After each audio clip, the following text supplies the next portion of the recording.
बिस्मिल्लाहिर्रहमानिर्रहीम। अस्सलाम वालेकुम।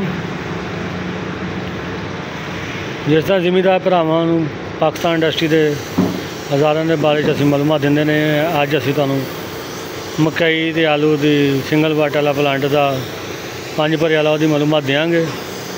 तो साडा अपना तैयार करता पाकिस्तान से इंडस्ट्री मियाँ चंद है जी। ये अज डिलीवर हो रहा है वा। ये साढ़े नज़दीक है 4114 LG उत्थे। ये चौरस पार उन्होंने साढ़े को कह के लवाया जी। ये 2 मॉडल होंगे, एक चौरस पार तो एक गोल पार। ये चौरस पार के तैयार किया है। ये आलू दियाँ तो मकई दियाँ दोनों खेलों से इस्तेमाल हो जाता है।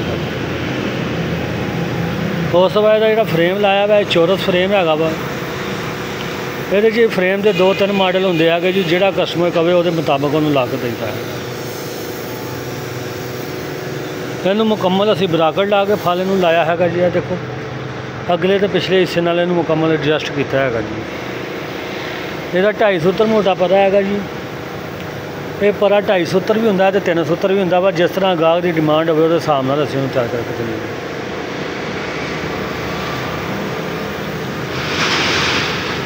इनू मार के लगे है कि नाल डिस्क भी इनू लाई हैगी है जी।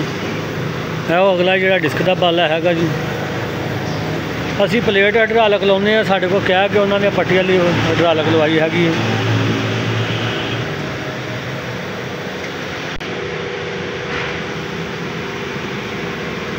पांच फाला ये रेजर जिन्होंने मकई वाला सिंगल वाट वाला प्लांटर भी कहते हैं। कुछ लोग रेजर भी कहते हैं।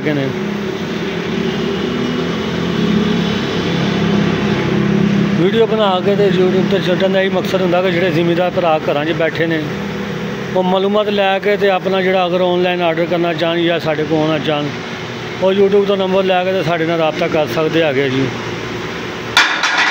अगर कोई जिमीदार भरा ना भी आना चाहे तो सानू ऑनलाइन पेमेंट करावे तो उन्होंने को असीं डिलीवर कर सकते हैं। इस तो इलावा हर किस्म का प्लांटर असीं तैयार करते हैं। जरी राज का हर किस्म का औजार तैयार करते हैं। हर किस्म के औजार की वीडियो साढ़े यूट्यूब चैनल के पई है। तो जोड़ा असीं होर भी औजार बनाने हैं वो वीडियो अपलोड करते रहने हैं। इस वास्ते असीं कहने कि साडा जिहड़ा चैनल है उन्होंने जोड़ा भी जिमीदार भरा वेखदा है सबसक्राइब कर दे ताकि जिहड़ी भी असीं वीडियो लाइए वो तुहाडे तक पहुँच सके। वीडियो देखने का शुक्रिया। अल्लाह हाफ़िज़ जी।